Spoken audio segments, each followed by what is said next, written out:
मंडप में जैसे ही फेरे शुरू होने वाले थे, शहनाई अचानक बंद हो जाती है। मेहमान खड़े हो जाते हैं। मंडप के बीचों बीच दूल्हे का बाप गुस्से में चिल्ला रहा है, रुक जाओ, ये शादी नहीं हो सकती। भाई साहब ऐसा मत करिए। तो कैसा करे राम प्रसाद? बारात द्वार पर खड़ी है, सारे मेहमान देख रहे हैं। देखने दो, तमाशा तुमने शुरू किया है, हम नहीं। मेरी इज्जत धूल में मिल जाएगी साहब। मेरी लड़की कहाँ जाएगी? जहाँ जाना है जाए। 5 लाख कैश और गाड़ी की बात हुई थी, कहाँ है?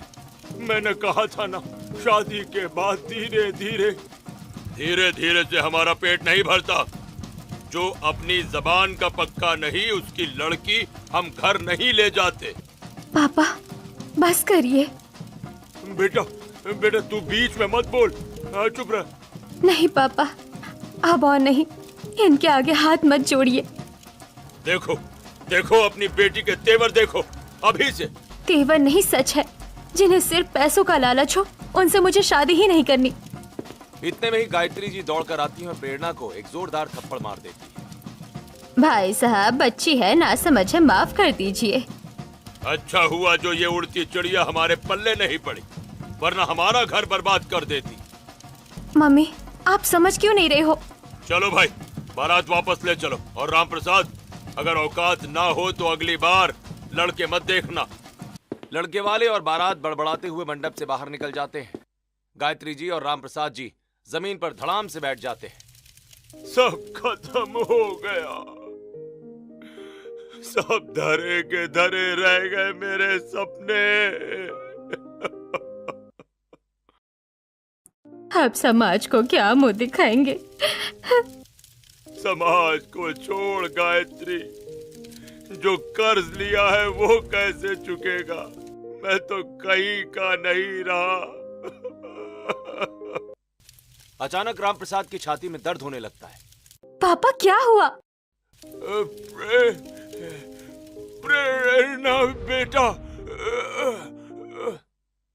राम प्रसाद चक्कर खाकर सीधे जमीन पर गिर जाते हैं। पापा आंखें खोलिए। मम्मी देखो पापा को क्या हो गया। सुनिए, उठिए। हे भगवान, ये क्या हो गया? इतने में गायत्री का सिर भी घूमने लगता है। वो भी जमीन पर बेहोश हो जाती है।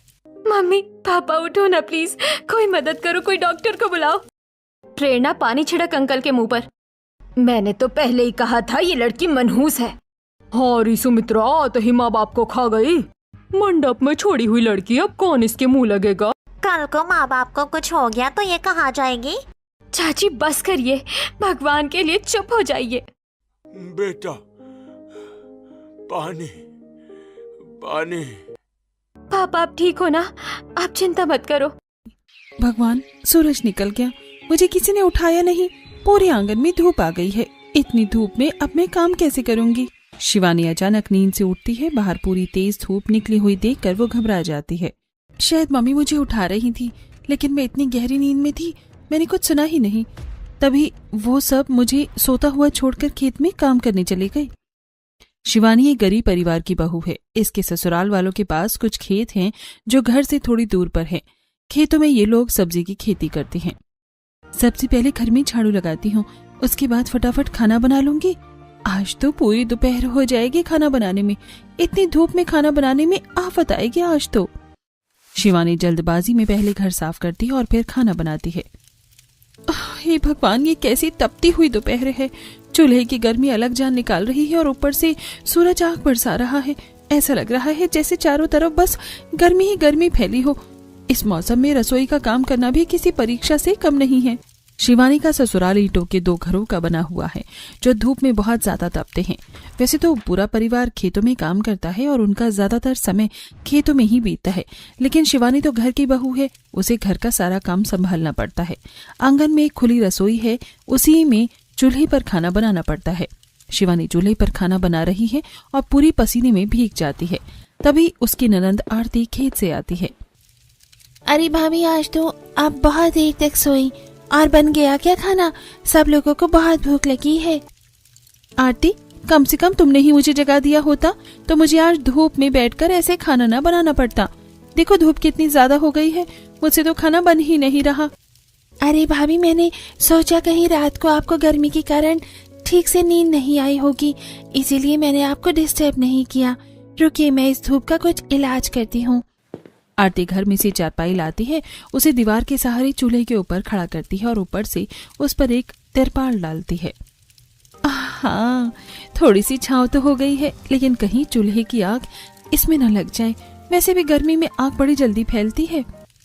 ऐसा कुछ नहीं होगा, अभी मैं यही हूँ, आप आराम से खाना बना लो। आरती अपनी भाभी का पूरा सहयोग करती है। शिवानी जैसे तैसे करके खाना बनाती है। उसके बाद दोनों ननंद भाभी खेत में काम कर रहे बाकी लोगों के लिए खाना लेकर जाती हैं। जैसे ही शिवानी खेत की भीगी हुई मिट्टी पर पैर रखती है, अरे यहाँ तो कितनी ठंडी है, पैरों को कितना सुकून मिल रहा है। शिवानी चप्पल उतार कर एक तरफ रखती है और नंगे पैर ही खेत में चलती है। शिवानी को ऐसा करता देख सुमित कहता है, अरे भाभी, क्या कर रही हो आप? बच्चों वाली हरकतें। देवर जी, आप जरा चप्पल उतार कर खेत में आकर देखो, कितना अच्छा महसूस होता है। मिट्टी तो बर्फ जैसी ठंडी हो रही है। शिवानी की बात सुनकर राजेश और सरला हंसने लगते हैं। अरे बेटा, दिन भर इस मिट्टी में पानी आता है तो भला ये गर्म क्यों होगी? और ऊपर से सब्जियों की बेलों ने जमीन को पूरी तरह से ढक रखा है। यहाँ पर तो सूर्य की किरणें भी नहीं आती, तभी तो इस खेत की मिट्टी इतनी ठंडी है। मम्मी, खेत में घुसते हैं तो बहुत अच्छी ठंडी ठंडी फुहार जैसी लगती है। हमारे घर से अच्छा तो खेत ही है। तभी अमित भी हाथ धोकर वहाँ आ जाता है। अरे तुम दोनों बातें बनाती रहोगी या खाना भी परोसोगी? जल्दी खाना लगाओ, इतनी देर हो गई है, बहुत भूख लगी है। सब लोग खाना खाने बैठते हैं। शिवानी सभी को खाना परोसती है और ऐसे ही 1-2 दिन बीतते हैं। एक दिन शिवानी चूल्हे पर खाना बनाती है। आज तो 4 बजे ही उठ गई थी। उस समय तो मौसम थोड़ा ठीक था, लेकिन देखते देखते गर्मी ने अपना असर दिखाना शुरू कर दिया। अभी सिर्फ 6 बजे हैं और ऐसा लग रहा है जैसे दिन काफी चढ़ गया हो। अगर सुबह का ये हाल है तो दोपहर में क्या होगा? हमारा क्या होगा? मम्मी, मैं अब दोनों पर बोझ नहीं बनूंगी, मैं संभाल लूंगी सब। क्या संभालेगी रितु? दूसरा लड़का कहाँ से आएगा? सही तो कह रही है कजरी, बिना दहेज के आज के जमाने में कौन शादी करता है? बारात लौटा दी, अब कुंवारी बैठी रहेगी घर में। चुप रहिए काकी, निकलिए यहाँ से। अरे भलाई का तो जमाना ही नहीं है। नहीं चाहिए तुम्हारी भलाई, जाओ सब अपने अपने घर, तमाशा खत्म हो गया। पड़ोसी और गांव की औरतें बड़बड़ाते हुए बाहर निकल जाते हैं। अगले दिन सुबह रामप्रसाद एक कोने में सिर पर हाथ धरे बैठे हैं। गायत्री रसोई के दरवाजे पर उदास खड़ी है। प्रेरणा चाय लेकर आती है। पापा, चाय पी लीजिए। नहीं बेटा, मन नहीं है। मम्मी, आप ही समझाओ ना पापा को, कल से कुछ नहीं खाया। क्या समझाऊं? और क्या खाए? गम खाए या समाज के ताने खाए? मम्मी, आप मुझ पर गुस्सा क्यों हो रही है? तो किस पर हूँ? तू क्यों बीच में बोली कल? क्यों उस लड़के वाले को खरी खोटी सुनाई? वो लोग दहेज के लालची थे मम्मी। लालची थे तो थे, आज के जमाने में बिना लालच के कौन आता है? तो चुप रहती तो कम से कम विदा तो हो जाती। गायत्री बस कर, बच्ची की क्या गलती है? आप तो चुप ही रहिए। शय देकर सिर पर चढ़ाया है इसे, अब बैठी रहेगी कुंवारी घर में, मनहूस कहेगी। मम्मी, मैं मनहूस हूँ? आप ऐसा बोल रही हो तो और क्या कहें? जिस दिन पैदा हुई थी उसी दिन मर क्यों नहीं गई? कम से कम आज ये दिन तो ना देखना पड़ता। हे भगवान, मेरी क्या गलती थी? बहुत कड़वा बोलती है तू गायत्री। कड़वा ना बोलूं तो क्या करूं? जो लाखों का कर्ज सिर पर खड़ा है वो कौन चुकाएगा? फैक्ट्री जा रहा हूँ, मालिक से कुछ बात करूंगा। फैक्ट्री में रामप्रसाद कमजोर कदमों से काम कर रहे हैं। उनके हाथ कांप रहे हैं। अचानक उनका संतुलन बिगड़ता है और वो थान के ऊपर गिरने लगते हैं। तभी फैक्ट्री के मालिक मिस्टर बजाज उन्हें पकड़ लेते हैं। अरे रामप्रसाद जी, संभालिए खुद को, क्या हुआ? माफ करना मालिक, वो बस चक्कर आ गया था। अरे रमेश, पानी लाओ। आपकी तबीयत ठीक नहीं लग रही है। कल आपकी बेटी की शादी थी ना, मैं उसमें आ नहीं पाया, उसके लिए माफ कीजिएगा मुझे। अच्छा हुआ मालिक आप नहीं आए, आते तो मेरी बर्बादी देखते। नहीं मालिक, कोई बात नहीं है। सब ठीक तो है ना? बेटी विदा होकर खुश है ना? हाँ मालिक, सब भगवान की दया है। रामप्रसाद जी, आप सालों से यहाँ काम कर रहे हैं। आपका चेहरा झूठ नहीं बोल पा रहा। खैर, अगर कोई बात हो तो बताइएगा। जी मालिक, शुक्रिया। रामप्रसाद फैक्ट्री से लौटकर घर के बाहर साइकिल खड़ी करते हैं कि अचानक 3 बाइक आकर रुकती हैं। उन पर गुंडे हरिया, मुन्ना और सर्किट बैठे होते हैं। उनके हाथों में डंडे हैं। ओए प्रसाद, बाहर निकल। हरिया भाई, आप लोग यहाँ? जब औकात नहीं थी तो मालिक से इतना बड़ा कर्जा काहे को लिया बे? भाई, इसकी तो बेटी की शादी भी टूट गई है, बारात लौट गई इसकी। अच्छा, तो ये है वो माल जिसके चक्कर में तूने कर्जा लिया? तमीज से बात करो, बाहर निकलो हमारे घर से। आहा, लड़की में तो बड़ा दम है भाई। भाई साहब, पैर पड़ता हूँ आपके, मेरी बेटी पर गंदी नजर मत डालिए, मैं आपका पैसा चुका दूंगा। अबे कब चुकाएगा? हाँ, मालिक ने बोला है ठीक 3 दिन का टाइम है तेरे पास। अगर 3 दिन में पूरा कर्जा वापस नहीं मिला तो घर का सारा सामान नहीं, इस पटाखा लड़की को उठाकर लेके जाएंगे। वैसे भी कुंवारी है, हमारे मालिक के घर सेवा करेगी, और नहीं तो क्या है? नहीं भाई साहब, ऐसा मत बोलो, हम पैर पड़ते हैं। 3 दिन रामप्रसाद, सिर्फ 3 दिन, याद रखना। गुंडे हंसते हुए निकल जाते हैं। रामप्रसाद, प्रेरणा और गायत्री रोने लगते हैं। अगले दिन पड़ोसन रोहिणी और सुमित्रा एक अनजान औरत के साथ घर में दाखिल होती हैं। अरे विमला, देखो तो क्या हाल हो गया घर का। अब मंडप की छोड़ी हुई लड़की को कौन भला मानस ब्याहेगा? हाँ, मेरे जानकार में एक रिश्ता है, बीवी मार गई उसकी, 4 बच्चे छोड़ गए हैं। उम्र ज्यादा नहीं है, बस यही कोई 40-42 साल का है। चाची, आप मेरी शादी 4 बच्चों के बाप से करवाना चाहती है? तो क्या कोई सफेद घोड़े पर राजकुमार आएगा अब तेरे लिए? जो मिल रहा है हाथ जोड़कर लपक ले, वरना पूरी जिंदगी घर बैठी रहेगी। निकलो यहाँ से। तुम्हारी हिम्मत कैसे हुई मेरी बेटी के लिए ऐसा घटिया रिश्ता लाने की? भागो यहाँ से, वरना सिर फोड़ दूंगी सबका। देखो रे इसकी हेकड़ी, डूब मरो। शादी टूटने के बाद गायत्री दूर पार के रिश्तेदारों को फोन लगाकर रो रही होती है। शिवानी खुद से बातें कर रही होती है, तभी घर पर पड़ोसन पिंकी आती है। अरे सरला बहन, कैसी हो? मैं तो कल भी आई थी तुम्हारे घर पर, लेकिन तुम तो घर पर मिलती ही नहीं। अरे बहन, आजकल खेतों में सब्जियों का काम ज्यादा चल रहा है, तो बस वहीं पर लगी रहती हूँ। हाँ, वो भी सही है, घर का काम तो तेरी बहू संभाल ही लेती है, तो फिर तुझे घर आने की क्या ही टेंशन। पिंकी ऐसे ही सरला से बातें करने लगती है। तभी पिंकी का ध्यान धूप में बैठकर खाना बनाती शिवानी पर जाता है। अरे सरला, बुरा मत मानना, लेकिन तुमने तो बहू की हालत देखो क्या करती है। तुम्हारे घर में कितनी धूप आती है। एक रसोई ही बनवा दो जहाँ वो शांति से बैठकर खाना बना पाए। बेचारी की गर्मी में हालत देखो कितनी खराब हो गई है। पिंकी की बात सुनकर सरला गहरी सांस लेती है। हाँ बहन जी, इस बार तो हम पूरी मेहनत और उम्मीद के साथ खेतों में जुटे हुए हैं। अगर फसल अच्छी हुई और सब्जियों के दाम ठीक मिले तो सबसे पहले घर की टूटी फूटी चीजें ठीक करवाएंगे और रसोई का काम भी पूरा करवा लेंगे। हाँ भाई, रसोई तो चाहिए ही, कम से कम इतनी गर्मी में इंसान छत के नीचे बैठकर खाना बना ले। पिंकी ऐसे ही बातें करके चली जाती है। ऐसे ही कुछ दिन बीतते हैं। मम्मी, घर का राशन खत्म हो गया है और नहाने के लिए साबुन और कपड़े धोने के लिए सर्फ भी नहीं है। सारी मिर्च मसाले भी खत्म हो गए हैं। अरे बेटा, मैंने तो कहा था अमित से, लेकिन तुझे तो पता है खेतों में आजकल ज्यादा काम फैला हुआ है। चल तू एक काम कर, लिस्ट बना ले, आज हम ही मार्केट से सामान ले आएंगे। शिवानी घर के सामान की लिस्ट बनाती है और दोनों सास बहू मार्केट के लिए निकलती हैं। रास्ते में खेतों में कुछ लोग रह रहे होते हैं। उन्हें देखकर शिवानी कहती है, मम्मी, इतनी गर्मी में तो घर से अच्छे खेत हैं, कम से कम जमीन और हवाएं ठंडी तो लगती हैं। और घर को देखो, ईंट के घर तो बिल्कुल आग की तरह तपते हैं। अरे बेटा, बस क्या ही बताऊं, मैंने तेरे पापा से पहले कहा था कि हम भी खेतों में घर बनवाएंगे, लेकिन उस वक्त उन्होंने मेरी सुनी नहीं और आज देखो घरों में दिन में घुसना भी मुश्किल रहता है। सरला की बात सुनकर शिवानी चुप हो जाती है और मन में सोचने लगती है, कितना अच्छा होता अगर हमारे घर भी खेत में ही होते। मैं भी ऐसे ही खुले में रसोई बनाती और मुझे भी जो गर्मी में खाना बनाना पड़ता है उससे मेरी जान बच जाती। ऐसे ही दोनों सास बहू आपस में बातें करते हुए घर जाती हैं। कुछ दिन बीतते हैं। एक दिन, अरे शिवानी, ये पानी तो बहुत गर्म हो रहा है, तुम पंप से पानी नहीं लाई हो क्या? पानी तो मैं अभी लाई थी, आधे घंटे ही पहले, लेकिन गर्मी इतनी ज्यादा हो रही है कि घर में रखते ही पानी उबलने लगता है। हाँ, ये तो तुम सही कह रही हो। चलो मैं पानी लेकर आता हूँ। दरअसल शिवानी के घर पर पंप भी नहीं है। इन्हें यहाँ से थोड़ी दूर जाकर एक सरकारी हैंडपंप से ही घर के इस्तेमाल के लिए पानी भरकर लाना पड़ता है। अमित हैंडपंप से पानी भरकर लाता है। इधर शिवानी ने खाना बनाकर तैयार कर दिया है। सब लोग बैठकर खाना खाते हैं।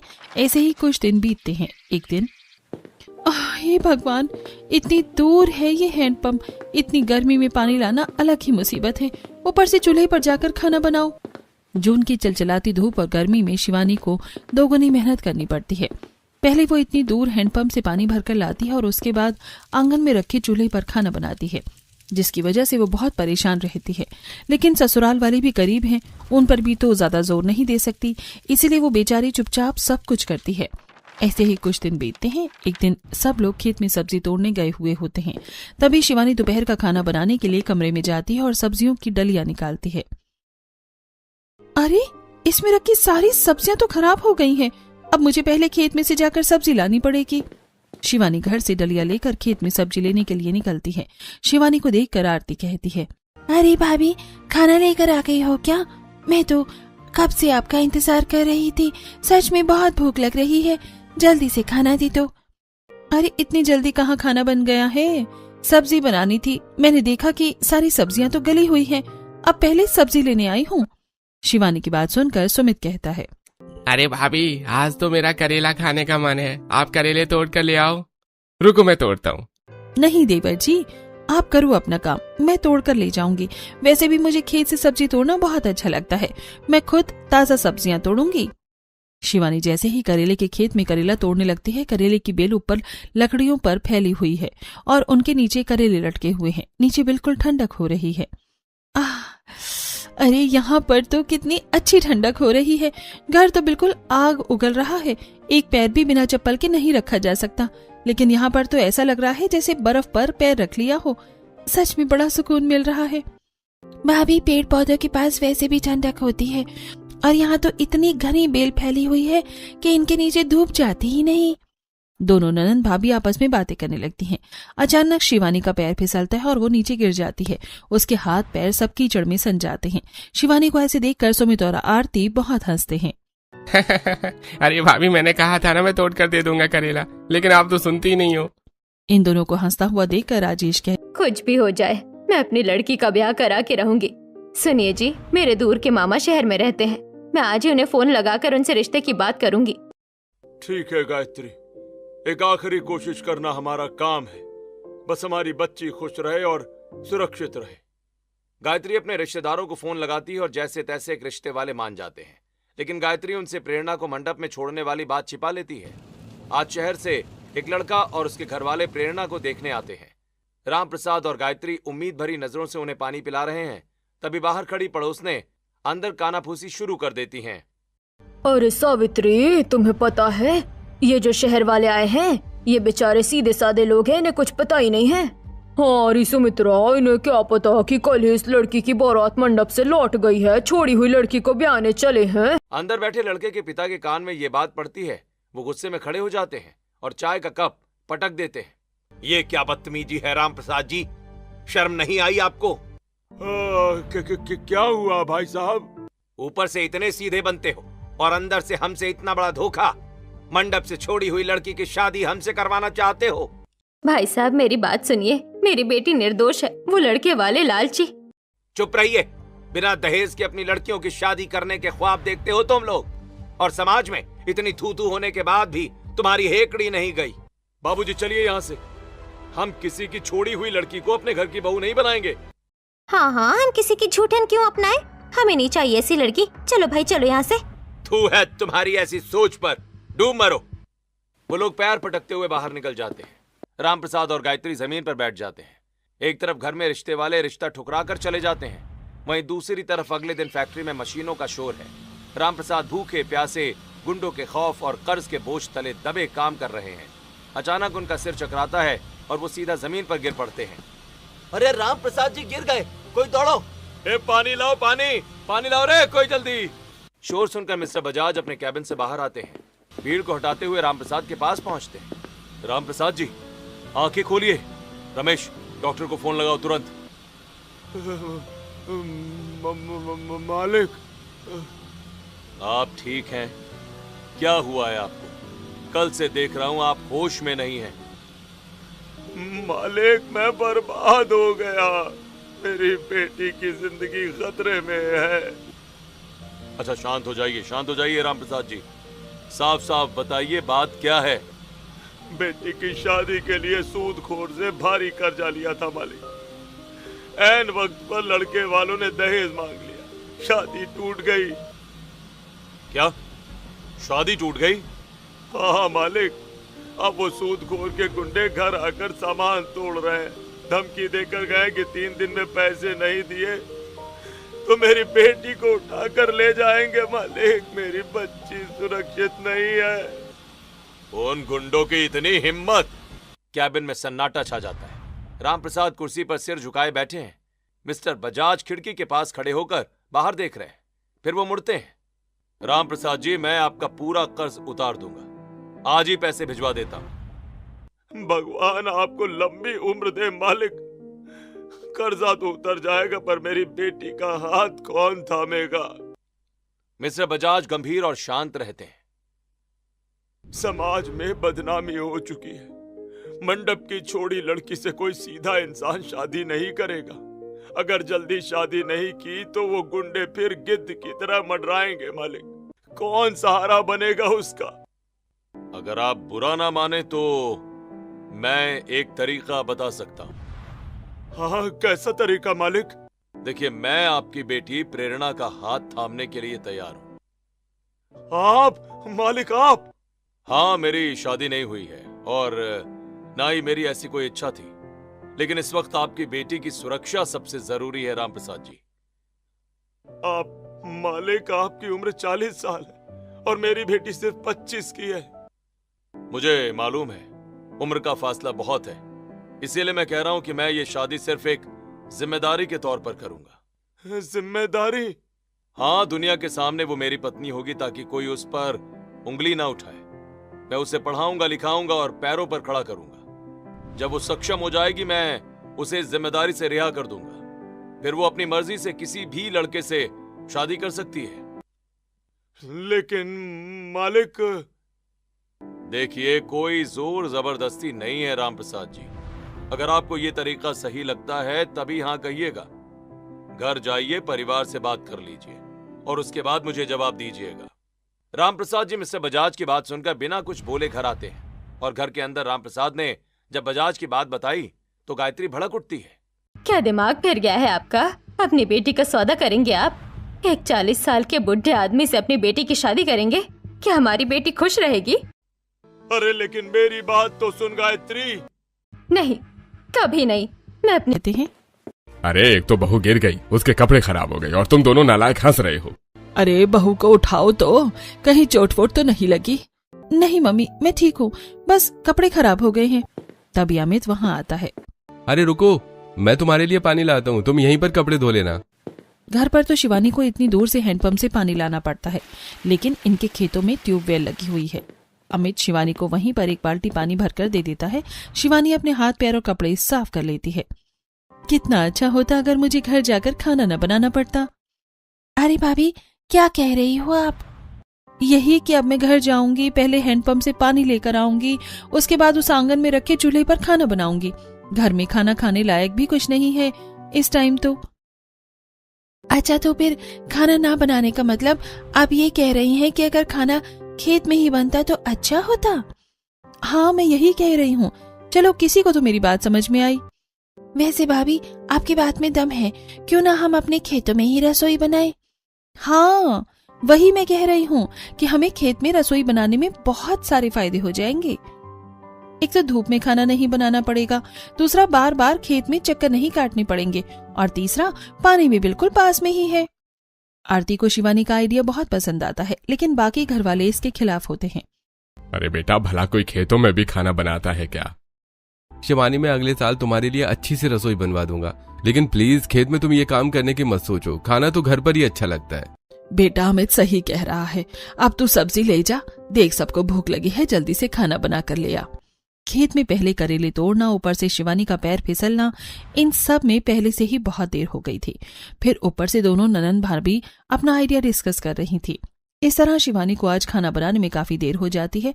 वो जाकर जल्दबाजी में पानी लाती है और फिर सब्जियां काटती है, और जैसे ही वो चूल्हे पर खाना बनाने लगती है, हे भगवान, इतनी गर्मी, ऊपर से मेरा हाथ जल गया।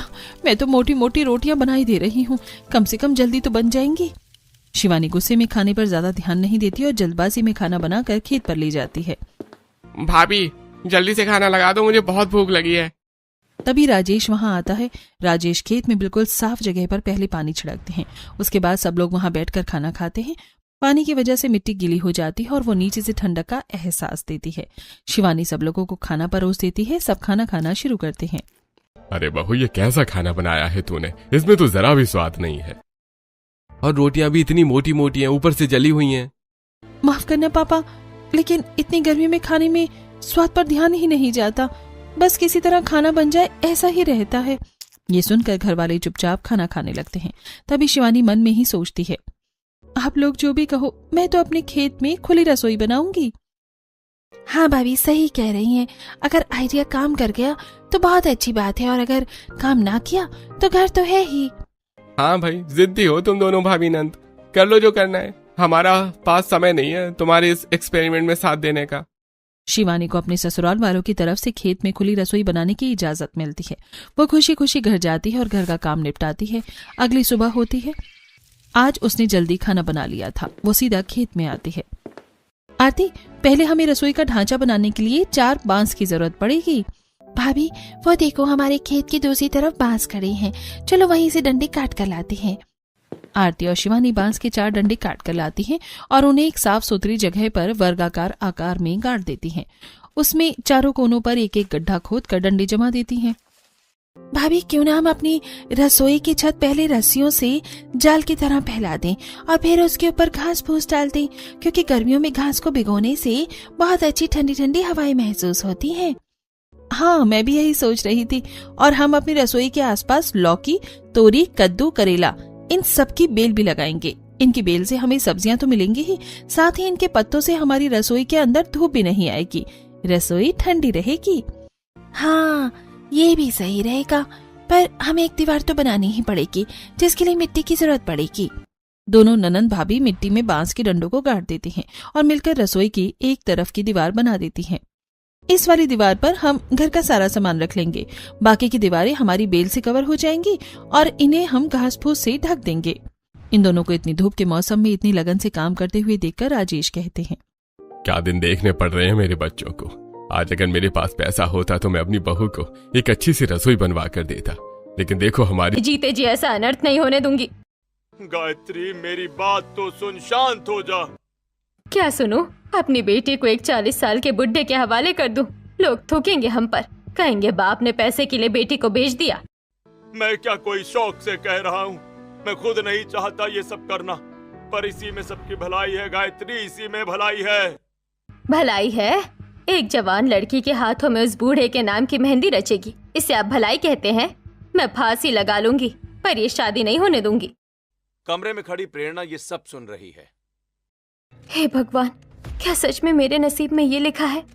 कहा मैंने अपने लिए एक हंसता खेलता जीवन साथी सोचा था, और कहा मेरे इस हाथों में एक 40 साल के बूढ़े आदमी के नाम की मेहंदी लगेगी। तो क्या करूं? गुंडे उसे उठा ले जाएं, वो मंजूर है? तभी अचानक धड़ाम से दरवाजा टूटता है और वही गुंडे हरिया, मुन्ना भाई और सर्किट डंडे लेकर घर में घुस जाते हैं और कोहराम मचा देते हैं। ओए प्रसाद, आ गया तू? साइकिल का हैंडल और पहिया पूरी तरह टूटकर दूर गिरता है। राम प्रसाद चौंक जाते हैं। ए, निकल बाहर। जब औकात नहीं थी तो मालिक से इतना बड़ा कर्जा काहे को लिया तू? हाँ बे, बोल। ओए भाई, इधर देख, ये लोग तो यहाँ ऐसे खाना बना रहे हैं। और साले का चूल्हा, ये ले बुझ गई आग। छन छन की आवाज के साथ चूल्हा टूट जाता है। गायत्री और प्रेरणा चीखते हुए रसोई से बाहर भागती हैं। अरे मर गए रे, बचाओ, कोई मत तोड़ो हमारा घर। आज तो ये छोटा मोटा सामान उठा कर ले जा रहे हैं प्रसाद, और ये तेरा घर का कबाड़ तोड़ा है। ओए प्रसाद, 3 दिन का टाइम दिया था, पर हमारे मालिक को सब्र नहीं है, समझा ना? चल निकाल पैसे। वरना लड़की को हम अभी ले जा रहे हैं। चल छोरी हमारे साथ। छोड़ो मुझे, हाथ मत लगाना, दूर रहो हमसे, बाहर निकलो। भाई साहब मैं पैर पड़ता हूँ आपके, मेरी बेटी पर रहम खाइए। कल शाम तक मैं जैसे तैसे पैसों का इंतजाम कर दूंगा। देख प्रसाद, आखिरी बार छोड़ रहा हूँ, कल शाम की धूप ढलने से पहले अगर सूद समेत पूरा पैसा नहीं मिला तो तेरी इस लड़की को यहीं से घसीटते हुए उठाकर लेकर जाएंगे हम, और फिर ये किसी को मुंह दिखाने लायक नहीं बचेगी। चल बे। गुंडे हंसते हुए सामान लेकर निकल जाते हैं। रामप्रसाद जमीन पर ही हताश होकर गिर जाते हैं। गायत्री रो रही है। हे भगवान, अब तो मेरी नैया डूबने वाली है। अब आप ही पार लगा सकते हो ठाकुर जी, आप ही पार लगाओ। पापा। हाँ बेटा। मुझे मंजूर है, मैं मिस्टर बजाज से शादी करने के लिए तैयार हूँ। प्रेरणा, ये क्या कह रही है तू? उन गुंडों की रखेल बनने से बेहतर है मम्मी की मैं किसी की जिम्मेदारी बन जाऊं।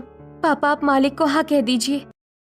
अब मेरे पास इसके अलावा और कोई चारा नहीं है गायत्री, कोई चारा नहीं है। ठीक है, बेटी की जान और इज्जत से बढ़कर कुछ नहीं है। आप हाँ कह दीजिए मालिक को। अगले दिन बाहर मूसलाधार बारिश हो रही है।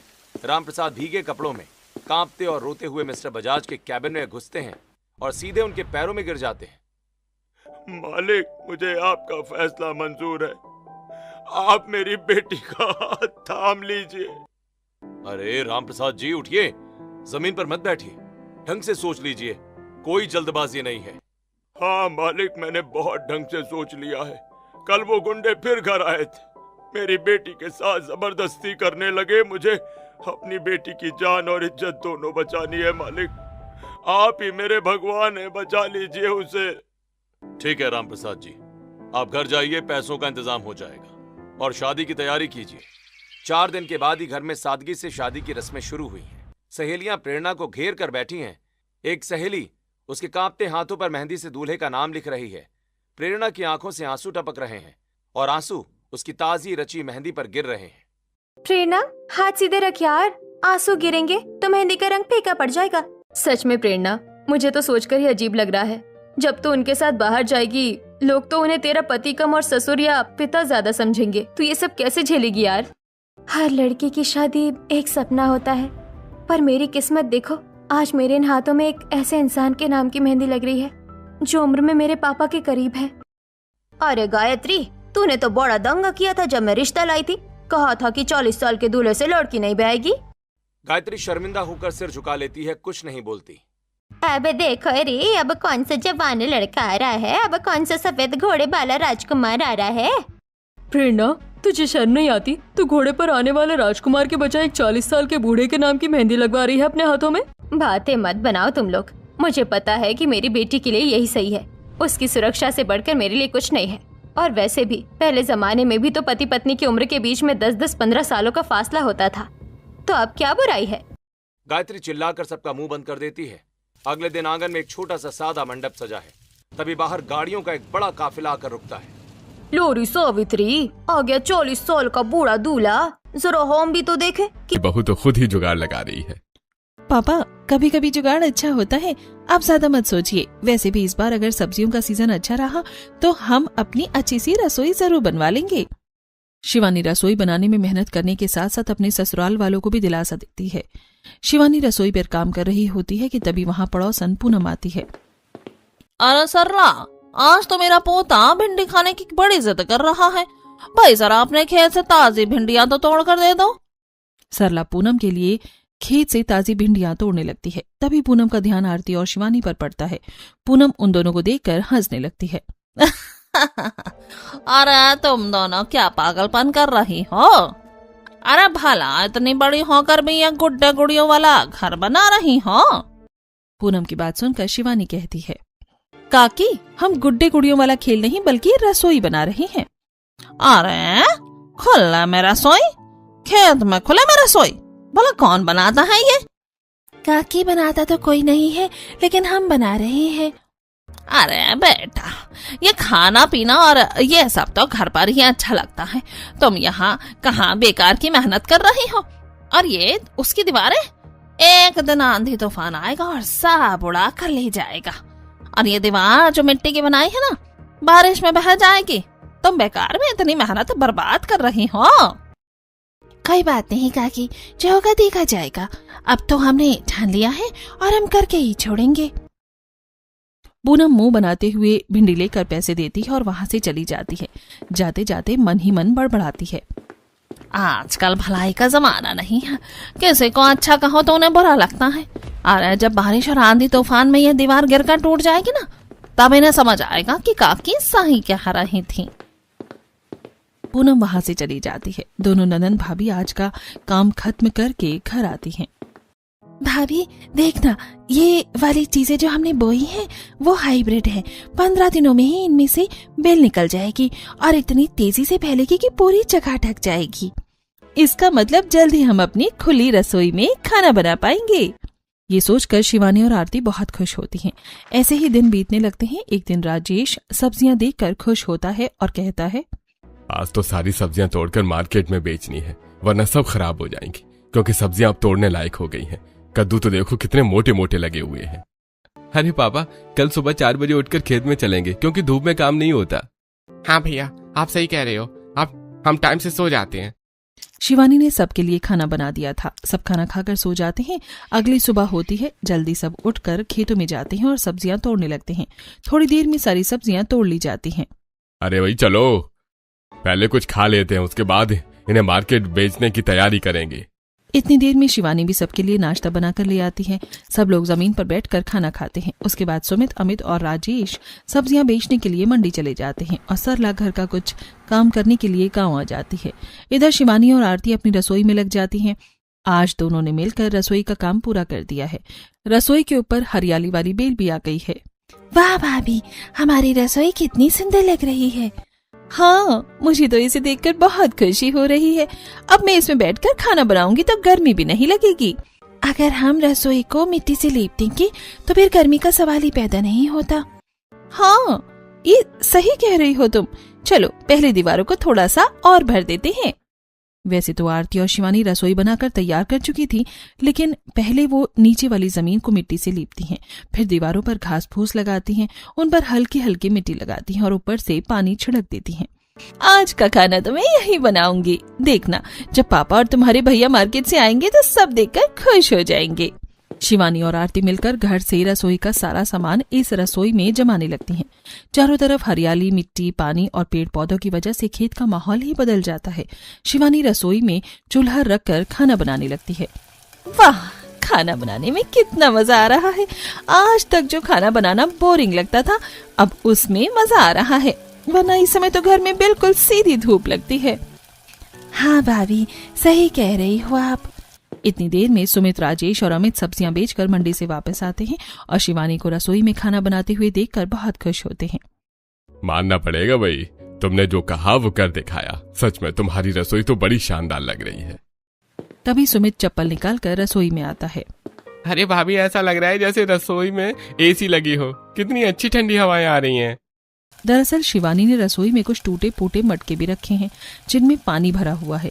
ठंडी हवाएं उन मटकों के पानी को छूकर आती हैं, जिससे रसोई में एसी जैसी ठंडक बनी हुई है। तभी अमित और सरला भी वहां आते हैं। शिवानी, तुझे इस तरह सुकून से खाना बनाते हुए देखकर मुझे बहुत अच्छा लग रहा है, वरना धूप में खाना तुम बनाती थी और बुरा हमें लगता था। हाँ बेटा, सच में हम बहुत खुश हैं। तेरी इस ठंडी रसोई की वजह से हम लोग अब आराम से खाना खा पाएंगे, वरना हमें हमेशा यही लगता था कि हमारी बहू खून पसीना एक करके धूप में चूल्हे पर खाना बना रही है।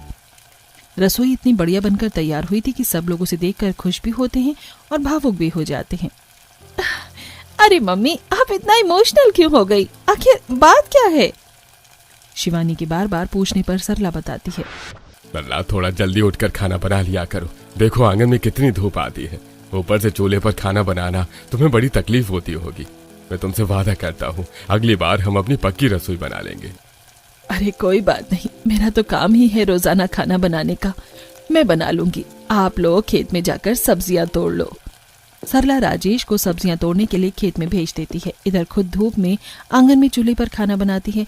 अचानक इतनी ज्यादा गर्मी होने की वजह से सरला को चक्कर आ जाते हैं। घर पर कोई भी नहीं होता।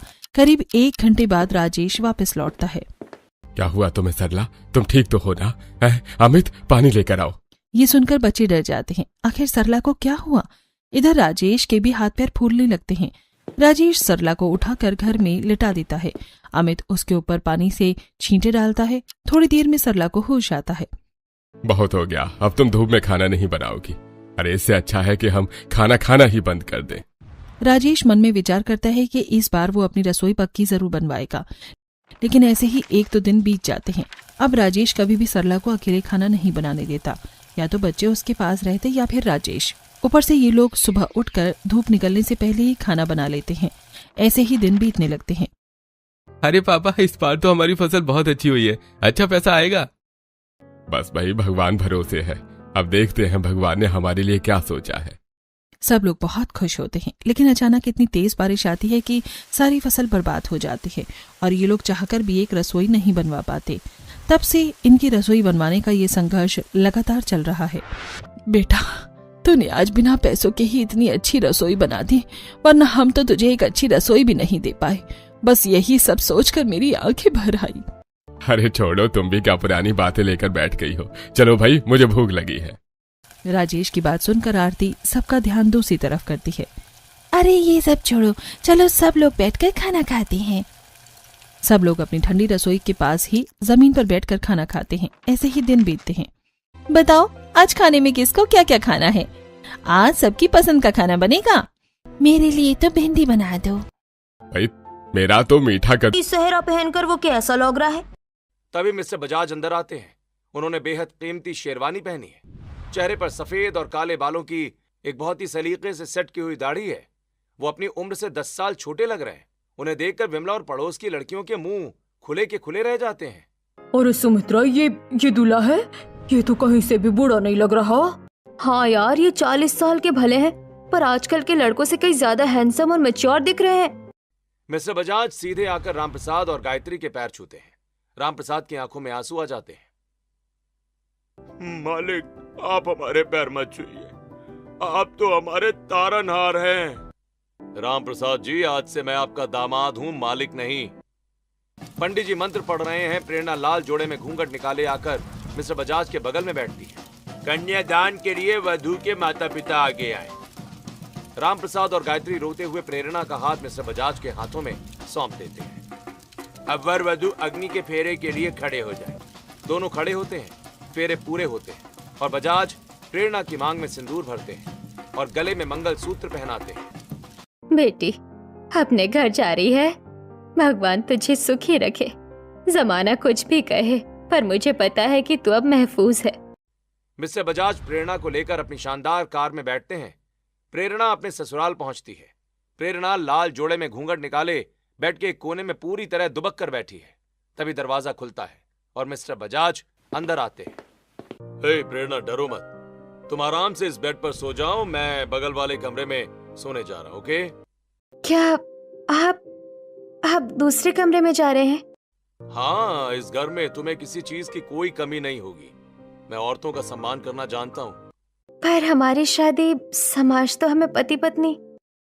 समाज के लिए तुम मेरी पत्नी हो ताकि कोई तुम पर या तुम्हारे पिता पर उंगली ना उठा सके, लेकिन मेरे लिए तुम सिर्फ एक जिम्मेदारी हो प्रेरणा।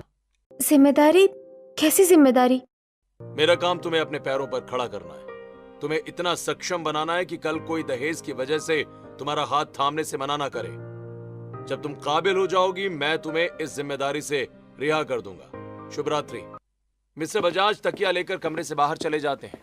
अगले दिन शाम के समय प्रेरणा अपने ससुराल के घर में चाय बना रही है। तभी उसकी पुरानी सहेलियां शीला और मीना उससे मिलने उसके ससुराल आती हैं। वाह प्रेरणा, घर तो महल जैसा है तेरा। घर का क्या करना है शीला? प्रेरणा, मुझे तो तेरे लिए बड़ा दुख होता है यार। तेरा तो यूपीएससी करने का सपना था ना? हाँ यार, अब इस 40 साल के बुढ़े से शादी करके तू पूरी जिंदगी उसकी सेवा करने, उसका दवा पानी करने और बुढ़ापे की लाठी बनने में ही निकाल देगी। मिस्टर बजाज ऑफिस से घर लौटते हैं और दरवाजे के बाहर खड़े होकर सहेलियों की ये सारी बातें सुन लेते हैं। वो बुढ़े नहीं है और वो जैसे भी है मेरे पति हैं। तुम लोग उनके बारे में ऐसा मत बोलो। प्रेरणा की सहेलियां उससे मिलकर चली जाती हैं। शादी को 3 दिन हो चुके हैं। प्रेरणा रसोई में चाय बना रही है। 40 साल के हैं। कल रात तो बहुत देर तक जागकर काम कर रहे थे। सुबह सिर में दर्द ना हो। पत्नी होने के नाते मेरा फर्ज है कि उनकी सेहत का ध्यान रखूं। प्रेरणा चाय का कप और दवाइयों की डिब्बी लेकर डाइनिंग टेबल पर आती है। प्रेरणा बिना कुछ बोले चुपचाप चाय का कप और दवा का पत्ता उनके सामने रख देती है। ओह थैंक यू प्रेरणा, दोपहर को मुझे आने में थोड़ा लेट हो जाएगा, तुम समय से खाना खा लेना, ओके? अपना ध्यान रखना। जी, आप भी समय पर खाना खा लीजिएगा। अगले दिन मिस्टर बजाज ऑफिस से थोड़ा जल्दी आ गए हैं। उनके हाथ में एक बहुत बड़ा भारी बैग है। प्रेरणा इधर आओ जरा, ये तुम्हारे लिए है। इसमें क्या है? अरे खोल कर तो देखो। प्रेरणा बैग में हाथ डालती है और एक एक करके यूपीएससी की महंगी किताबें, नोट्स और शहर की सबसे बड़ी आईएएस कोचिंग की रसीद बाहर निकालती है। ये तो यूपीएससी की किताबें हैं और इस कोचिंग की फीस तो लाखों में है। आपने ये सब क्यों किया? मैंने बाहर खड़े होकर तुम्हारी सहेलियों की बातें सुन ली थी। तुम आईएएस बनना चाहती थी ना, राइट? सो कल सुबह तैयार रहना, मैं खुद तुम्हें कोचिंग छोड़ने चलूंगा। Thank you. कुछ दिन के बाद सुबह प्रेरणा की कोचिंग के बाहर मिस्टर बजाज की शानदार गाड़ी आकर रुकती है। प्रेरणा हाथ में बैग लिए उतरती है। अबे ओए देख, वो कौन है? प्रेरणा के पापा हैं क्या? इतनी बड़ी गाड़ी में छोड़ने आए हैं। अरे पिता नहीं है, ध्यान से देख, वो उनके हस्बैंड है, 40 साल के बुढ़े हैं। अच्छा तभी कहें इस 40 साल के बुड्ढे के नाम की मेहंदी क्यों लगी है ना इसके हाथों में। प्रेरणा के कानों में ये बातें पड़ जाती हैं, पर वो गुस्सा होने के बजाय अपने हाथों की गहरी रची मेहंदी को देखकर मुस्कुराती हुई क्लास की तरफ बढ़ जाती है। दिन गुजरते हैं और एक दिन रात के 2 बज रहे हैं। प्रेरणा टेबल लैंप की रोशनी में सिर पकड़कर भारी भारी किताबें पढ़ रही है। उसे नींद आ रही है। तभी मिस्टर बजाज गर्म दूध का ग्लास लेकर आते हैं। हे बहुत देर हो गई है प्रेरणा, थक गई होगी, ये लो गर्म दूध पी लो, इससे थकान कम होगी। आप अभी तक जागे हुए हैं, आपको सुबह ऑफिस भी जाना है, आप सोए नहीं? अरे जब तक तुम जाग रही हो मैं कैसे सो सकता हूँ? हाँ तुम पढ़ाई करो, अगर और चाय या दूध की जरूरत हो तो मुझे बता देना, मैं जाग रहा हूँ, ओके? प्रेरणा दूध का ग्लास उठाती है और उसके दिल में उनके लिए इज्जत और गहरी हो जाती है। कुछ दिनों के बाद सुबह की ताजी धूप बिखरी है। दोनों मंदिर की ऊंची और खड़ी सीढ़ियों पर चढ़ रहे हैं। चढ़ते चढ़ते अचानक मिस्टर बजाज की सांस थोड़ी फूलने लगती है। रुकिए, इतनी जल्दी जल्दी मत चढ़िए, आराम से चढ़िए, मैं हूं ना। अरे कुछ नहीं, बस लगता है उम्र का असर अब सीढ़ियों पर दिखने लगा है। 25 साल की उम्र में तो मैं ये सीढ़ियां दौड़कर पार कर जाता था।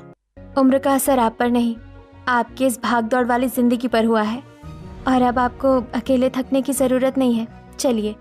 दोनों एक दूसरे को देखकर मुस्कुरा देते हैं और कुछ दिन के बाद मिस्टर बजाज बैल्कनी में बैठे होते हैं। प्रेरणा रसोई से 2 कप गर्मा गर्म अदरक वाली चाय और पकौड़े लेकर आती है। लीजिए साहब, आपके हुक्म के मुताबिक कड़क अदरक वाली चाय और गर्मा गर्म पकौड़े। आहा, मजा आ गया सचमुच यार, तुम्हारे आने के बाद इस सूने से घर में ना रौनक आ गई है। वैसे आज कोचिंग में क्या क्या हुआ? टेस्ट का रिजल्ट आने वाला था ना आज? अरे हाँ, आपको पता है बजाज साहब, आज जब सर ने कहा फर्स्ट रैंक होल्डर इज प्रेरणा बजाज, तो सब देखते रह गए।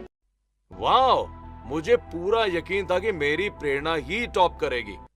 मेहनत सिर्फ मेरी नहीं है साहब, रात के 2-2 बजे तक जब मैं जागती हूँ तो आप मेरे लिए चुपचाप दूध का ग्लास टेबल पर रख जाते हैं।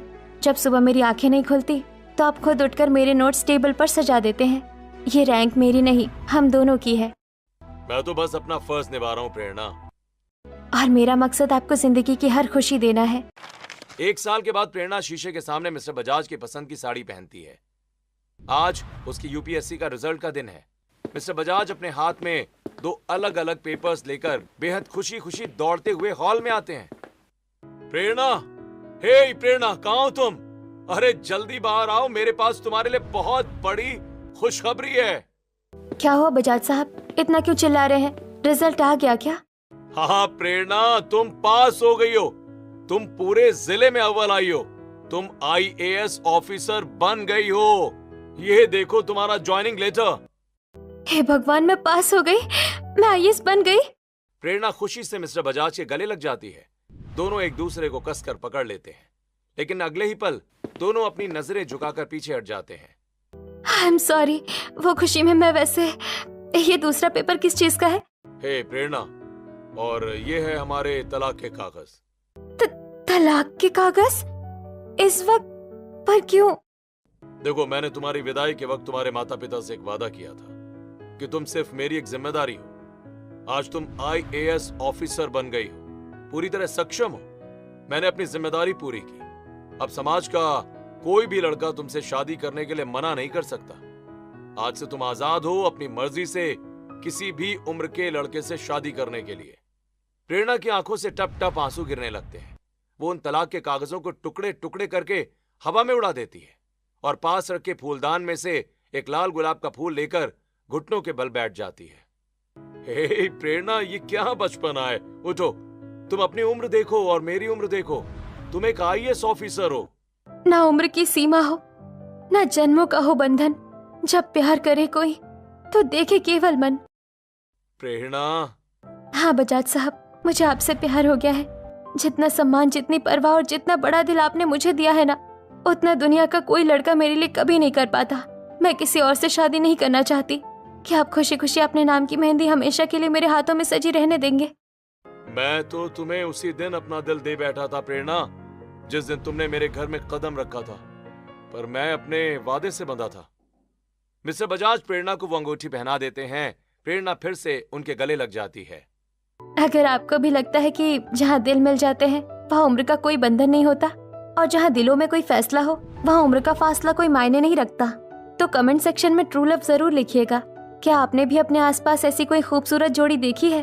अपनी राय कमेंट में बताना मत भूलिएगा। दुखाने का मन है।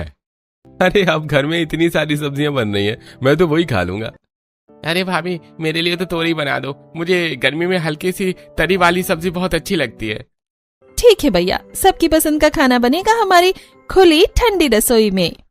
रसोई की वजह से शिवानी बहुत खुश रहती है। उसका अलग अलग खाना बनाने का बहुत मन करता है। वो अपनी रसोई से डलिया उठाती है और खेतों से जाकर सब्जियां तोड़ने लगती है। शिवानी भिंडी, कद्दू और तोरी तोड़ कर लाती है और वहीं पास में चल रहे पंप पर सारी सब्जियां धो लेती है।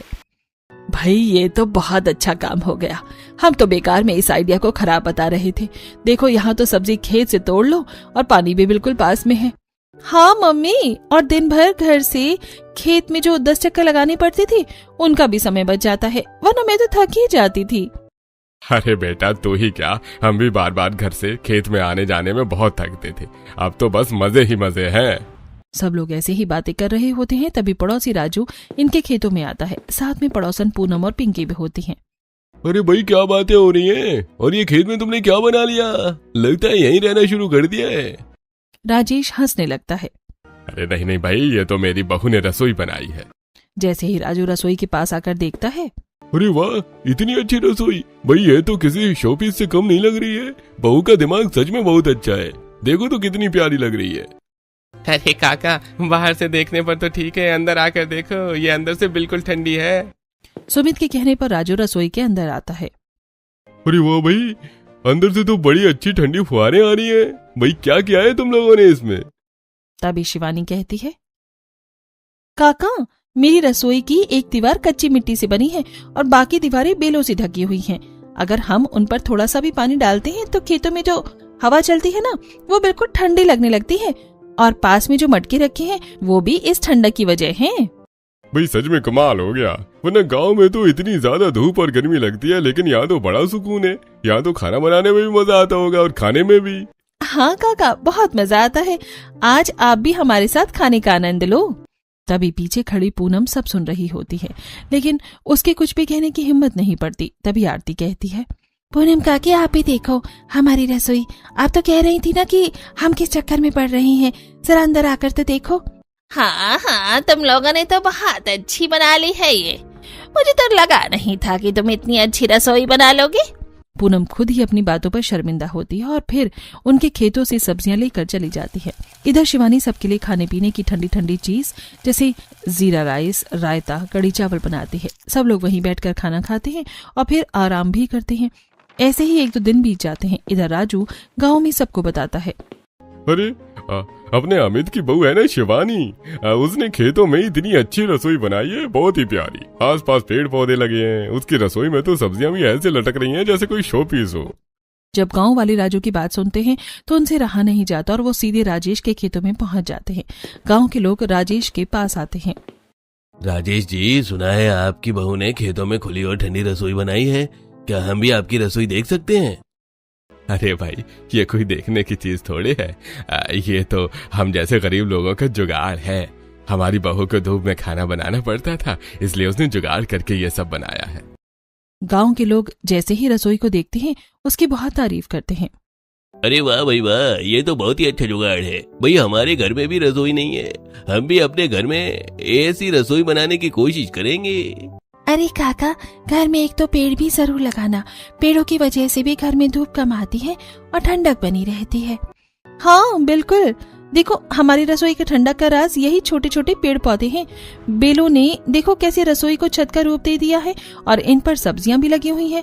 वरना हमारे घर पर तो एक भी पेड़ नहीं था, जिसकी वजह से गर्मी बहुत ज्यादा लगती थी। सब लोग शिवानी की बात सुनते हैं। उन्हें शिवानी की बनाई हुई रसोई बहुत पसंद आती है और कुछ लोग तो अपने घर जाकर ऐसे ही रसोई बनाने की तैयारी भी शुरू कर देते हैं। इधर गांव वालों के साथ एक लड़का भी होता है जो शिवानी की ठंडी रसोई की फोटो खींचता है। जब शिवानी रसोई के बारे में बता रही होती है तो वो उसकी वीडियो बनाकर अपने इंस्टाग्राम अकाउंट पर पोस्ट कर देता है।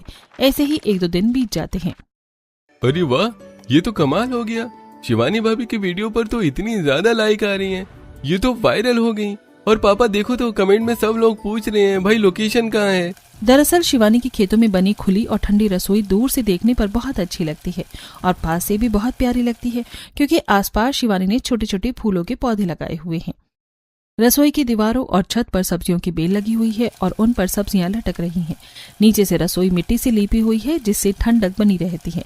आसपास छोटे छोटे मटकों में पानी भरा हुआ है जो रसोई को और आकर्षक बनाता है। अरे भाई, तो बता दो ना कि हमारे गांव के खेतों में है, आ जाएंगे लोग देखने।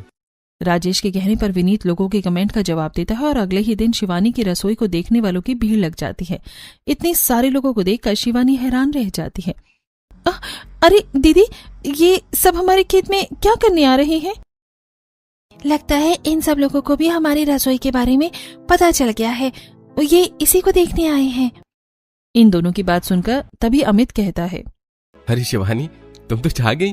तुमने तो रसोई नहीं कोई एंटीक पीस बना दिया है। देखो तो लोग इसे देखने के लिए आ रहे हैं। सब लोग आकर शिवानी की रसोई देखते हैं और उसकी बहुत तारीफ करते हैं। कुछ लोग तो रसोई के आसपास बैठकर फोटो भी खिंचवाते हैं। थोड़ी देर बाद सब लोग चले जाते हैं। हमारी बहू ने सिद्ध कर दिया कि अगर दिमाग हो तो कुछ भी हो सकता है। और नहीं तो क्या, भला किसने सोचा था कि हम भी एक ठंडी रसोई में बैठकर खाना बना रहे होंगे और खा रहे होंगे। हाँ मम्मी, आप सही कह रही हो, वरना हम तो कब से पैसे जमा करने में लगे हुए थे कि हमारी पक्की रसोई होगी, लेकिन भाभी ने तो ऐसा कर दिया कि अब हमें पक्की रसोई की जरूरत ही नहीं है। सुमित की बात सुनकर सब लोग हंसने लगते हैं। ऐसे ही कुछ दिन बीतते हैं। शिवानी अपनी ठंडी रसोई में खाना बनाती है और सब लोग खाने का आनंद लेते हैं। इधर अब सब लोग खेत में ही ज्यादा समय बिताने लगते हैं, इसीलिए अपनी सब्जियों पर भी ज्यादा ध्यान दे पा रहे हैं। सरला, जो सपना हम इतने सालों से देखते आ रहे हैं, शायद इस साल वो सच हो जाएगा। हाँ पापा, लगता है तो मुझे भी यही है। देखो इस बार हमारी सब्जियां कितनी लहरा रही हैं और इस बार तो सब्जियों के रेट भी बहुत महंगे निकले हैं, यानी इस बार हमें खूब मुनाफा होना चाहिए। अरे मेरे बच्चे, पहले से मत बोल वरना नजर लग जाएगी। सरला की बात सुनकर अमित चुप हो जाता है। 1-2 दिन बीतते हैं। एक दिन सुबह सभी घर वाले जल्दी उठकर सब्जियां तोड़ते हैं और घर के तीनों मर्द सब्जियों को बाजार में बेचकर वापस आते हैं। वापस आते समय राजेश बहुत खुश होता है। पापा, आपके चेहरे की चमक बता रही है आज अच्छा खासा मुनाफा हुआ है, तो बताइए मेरे लिए क्या लेकर आए हो? अरे भाई, इस बार हम सबकी मेहनत रंग लाई है और मैं किसी एक के लिए नहीं बल्कि सबके लिए लेकर आया हूँ। राजेश सारे पैसे शिवानी के हाथ पर रख देता है। बेटा, तूने इस घर में बहुत कुछ सहा है, बहुत मेहनत की है, लेकिन अब वो नहीं होगा। अब हम इन पैसों से अपना अच्छा सा घर बनाएंगे और उसमें तेरी एक अच्छी सी रसोई भी बनवाएंगे। अगली सुबह होती है। घर बनने का काम शुरू होने में अभी कुछ दिन बाकी होते हैं। शिवानी रोज की तरह अपनी ठंडी रसोई में पहुंचती है। रात में हुई हल्की फुहार की वजह से बेलों के पत्तों पर पानी की बूंदें चमक रही होती हैं। मिट्टी से लीपी हुई दीवारों पर भी हल्की नमी होती है, जिसकी वजह से रसोई के अंदर ठंडक बनी हुई है। वाह, बाहर तो इतनी धूप निकल रही है, लेकिन यहाँ पर तो अभी भी कितनी ठंडक है। चलो आज खाने में भी ठंडी ठंडी रसमलाई बना लेते हैं। रात का दूध भी रखा हुआ है। शिवानी ठंडी रसोई में ठंडी रसमलाई बनाने की तैयारी करती है। वो मटकों पर थोड़ा पानी डालती है। खेतों से आती हुई हवा मटकों और गीली मिट्टी को छूकर रसोई के अंदर पहुंचती है। पूरा माहौल एकदम सुहावना हो जाता है। भाभी, सच बताऊं तो अब मुझे भी इस रसोई की आदत हो गई है। यहाँ आते ही मन खुश हो जाता है। मुझे तो लगता है ये रसोई नहीं हमारा दूसरा घर है। शिवानी ताजी तोरी, भिंडी और हरी मिर्च काट कर चूल्हे पर चढ़ा देती है। सब्जियों की खुशबू पूरे खेत में फैलने लगती है। ऊपर बेलों से लटकते कद्दू और करेले इस रसोई की सुंदरता को और बढ़ा रहे होते हैं। अरे भाभी, आज तो खुशबू खेत के दूसरे कोने तक जा रही है। लगता है कुछ खास बन रहा है। कुछ खास नहीं, बस अपनी ठंडी रसोई का जादू है। अब ठंडी रसोई का खाना भी ठंडा होना चाहिए, इसलिए मैंने आज लौकी का रायता और चावल बनाए हैं। अरे जब तुमने ये रसोई बनाने की बात कही थी तब मुझे बिल्कुल भरोसा नहीं था, लेकिन आज देखो, यहाँ बैठते ही मन को सुकून मिल जाता है। और सबसे बड़ी बात, अब हमारी बहू को धूप में परेशान नहीं होना पड़ता। यही देखकर सबसे ज्यादा खुशी होती है। पापा, पक्का घर तो बाद में बना है, लेकिन हमारे परिवार की असली पहचान तो यही रसोई बन गई है। सच कहूँ तो मैंने बस अपनी परेशानी दूर करने के लिए ही इसे बनाया था। मुझे नहीं पता था ये हम सबकी इतनी प्यारी जगह बन जाएगी। शिवानी की बात सुनकर सब लोग भावुक हो जाते हैं, पर तभी शिवानी कहती है, वो सब तो ठीक है पापा, लेकिन खाना मैं अपनी इस रसोई में ही बनाऊंगी।